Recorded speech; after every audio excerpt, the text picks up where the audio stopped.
مفتی رشید احمد خورشید صاحب کے بیانات یوٹیوب پہ سننے کے لیے youtube.com/مفتی رشید آفیشیل پر کلک کریں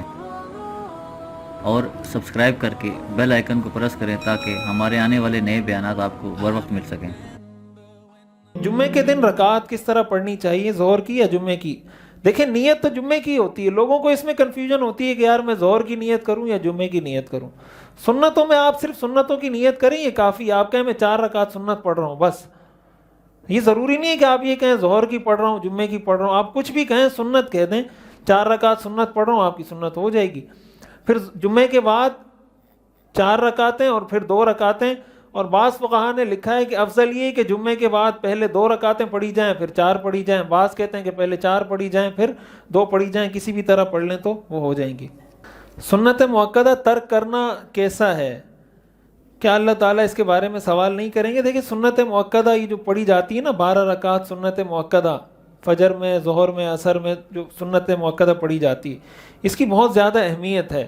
اور حضور علیہ الصلاۃ والسلام نے اپنی ساری زندگی اس پر پابندی سے عمل کیا ہے، اسی وجہ سے اس کو مؤکد کہا جاتا ہے۔ مؤکد کا مطلب جس کی تاکید زیادہ ہے،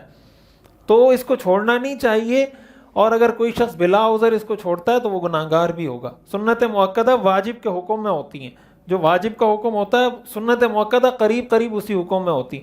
ہاں کبھی انسان کو کوئی ایسی ضرورت پڑ گئی، کوئی ایسی ایمرجنسی ہو گئی، کوئی ایسا مسئلہ ناگہانی، کوئی بیماری ہے، کوئی ایسی صورتحال ہے کہ وہ نہیں پڑھ سکتا سنت مؤکدہ، تو ایسی صورت میں فرض نماز پر اکتفا کر سکتا ہے۔ لیکن اگر کوئی اس کو عادت بنا لیتا ہے یا اس کو مسلسل، عرب ممالک میں اصل میں اس میں فقہائے حنفیہ کا اور دیگر فقہا کا اختلاف ہے،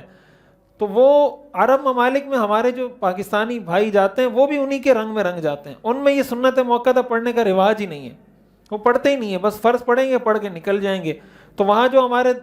جاتے ہیں یہاں سے پاکستان، ہندوستان، بنگلہ دیش سے، وہ لوگ بھی سمجھتے ہیں کہ شاید یہ کوئی غیر اہم چیز ہے، وہ اپنی فقہ کو فالو کر رہے ہوتے ہیں، اپنی فقہ کے حساب سے عمل کر رہے ہوتے ہیں، لیکن فقہ حنفی کے اندر یہ لازم ہے اور اس کو ادا کرنا یہ ضروری ہے۔